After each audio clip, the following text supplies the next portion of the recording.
16 হ'ব হয়নে 16 এৰ স্কয়াৰ কৰি দিলে a টু দি পাৱাৰ 4 আমাৰ এইটোৱে আনসাৰ 4 নম্বৰটো কি 3x plus 1 by 3x square ঠিক তেনেকৈ আগৰ নিচিনাকৈ a square a মানে কি 3x whole square plus 2 into a মানে 3x b মানে 1 by 3x plus b square মানে 1 by 3x or square ঠিক আছে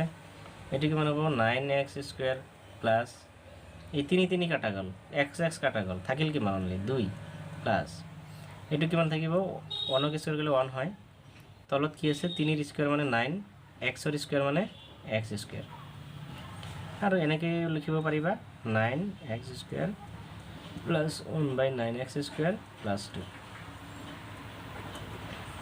এটুই খালি দুইটো পিছত লিখিছো আর এইটো আগত লিখিছো ঠিক আছে 4 নম্বৰটো হল এতিয়া 5 নম্বৰটো চাও কি কৈছে 5 নম্বৰত কৈছে p by q plus q by p এইটো স্কয়াৰ কৰিব দিছে